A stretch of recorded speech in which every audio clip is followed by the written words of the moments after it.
Pasteur, Oui, mon ami. qu'est-ce qu'un serviteur de Dieu peut faire pour garder sa réputation propre?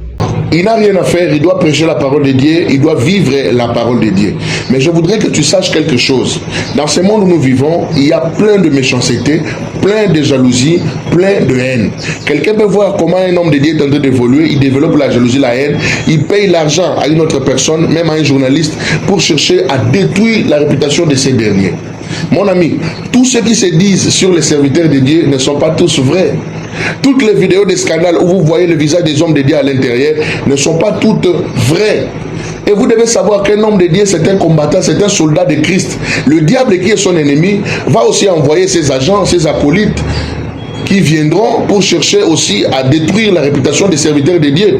Et cela n'a pas commencé aujourd'hui. Écoutez, les hommes meurent, mais les esprits ne meurent pas. Cela n'a pas commencé aujourd'hui. Voyez le Seigneur Jésus-Christ, lui qui est notre exemple, lui qui est notre modèle.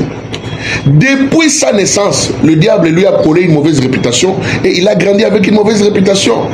Voilà pourquoi beaucoup de mamans de son époque ne voulaient pas que leurs enfants puissent jouer avec Jésus, parce que Jésus grandissait avec une mauvaise réputation. C'était quoi? Il était enfant bâtard. Tout le monde disait que Jésus était enfant bâtard et c'était ça la mauvaise réputation. Or en réalité, Jésus n'était pas enfant bâtard, il était la parole faite chair.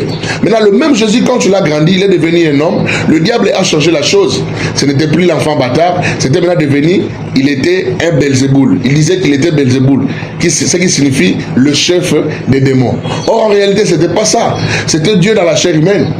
Mais c'était quoi? Le pharisien, le sadducéen, les hommes religieux, les pasteurs de cette époque-là, c'était eux qui travaillaient, qui faisaient tout pour que Jésus ait une mauvaise réputation. C'est ce qui se passe aussi aujourd'hui. Souvent, ce ne sont pas des fidèles.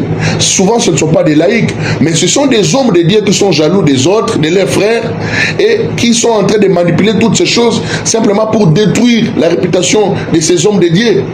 Mais aux hommes de Dieu, je dirais ceci. Vous qui êtes victimes de ça, la Bible dit ceci. Laisse qu'on parle mal de vous, mais qu'on ne vous trouve pas dans ce mal-là. Si ta conscience ne te reproche de rien, va de l'avant. N'écoute pas ce que les gens disent. J'ai porté un vêtement noir. Même si le stade des martyrs est rempli et que tout le monde criait, j'ai porté un vêtement blanc, ce vêtement ne deviendra pas blanc parce que les gens ont dit. Et Jésus a dit, si moi, le bois vert, on m'a traité ainsi, à combien plus forte raison vous, le bois sec? Donc, cet homme de Dieu doit travailler pour le Seigneur, il ne doit pas écouter les gens, il doit écouter Dieu et il doit savoir qu'il est victime parce qu'il est en train de servir Dieu. Et il est sur le trace du Seigneur Jésus-Christ.